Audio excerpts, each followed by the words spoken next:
Cricket ගහනවා කියන්නේ දැන් අද ප්‍රොෆෙෂනල් ෆීල්ඩ් එකක්.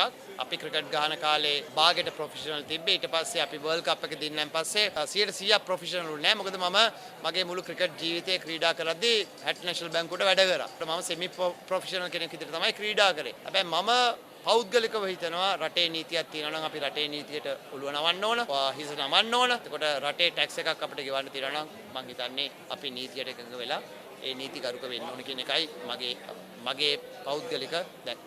ඒක මම ඇත්තටම පෞද්ගලිකව දන්නේ නැහැ කොච්චර හම්බ වෙනවද කියලා. හැබැයි මට නම් මම ක්‍රිකට් ක්‍රීඩා කරන කාලේ හොඳ වේතනයක් හම්බුණා අන්තිම අවුරුදු කිහිපෙදී.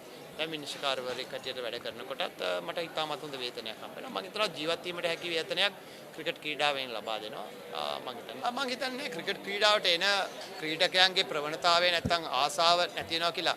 මොකද අපි නම් ක්‍රිකට් ගහන කාලේ මම හිතනවා අදටත් ක්‍රිකට් ක්‍රීඩා කරන හැම කෙනාම ආසාවෙන් ක්‍රීඩා කරන්නේ, ආදරෙන් ක්‍රීඩා කරන්නේ. මොකද ක්‍රීඩාවට ආදරේ නැත්තම්, ක්‍රීඩා කරන්න ආසාවක් නැත්තම් ක්‍රීඩාවේ යෙදෙන්න හරි අමාරුයි. ඉතින් මම හිතනවා නවකෙන හැම ක්‍රීඩකයෙක්මත් ඒ අඩිතාලම තමයි තියෙන්නේ. විශේෂයෙන් ක්‍රීඩාවට ආදරේ, ක්‍රීඩා කරන්න ආසයි. ඒ කාරණේක අපේ වචන වලින් කියනවා උණක් වගේ තියෙන්නේ.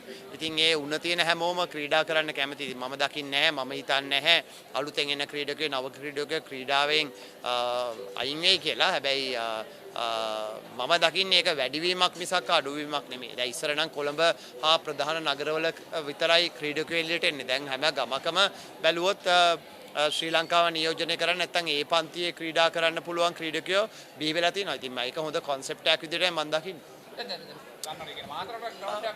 මම පෞද්ගලිකව දකින්නේ මම විනිශ්චයකාරවරයෙක් වගේ අවුරුදු 15ක් වැඩ කරලා තියෙනවා. මම හැම රටකම විනිශ්චය කරලා තියෙනවා ලෝකයේ ටෙස්ට් ක්‍රිකට් ක්‍රීඩා කරන. ඉතින් හැම රටකම දකින්න දේ අනුව මම දකින්නේ මගේ මේ පෞද්ගලික අදහසක්. මම හිතන්නේ අපේ පළාත් 9ට ඉන්ටර්නැෂනල් ග්‍රවුන්ඩ් 9ක් අවශ්‍යයි.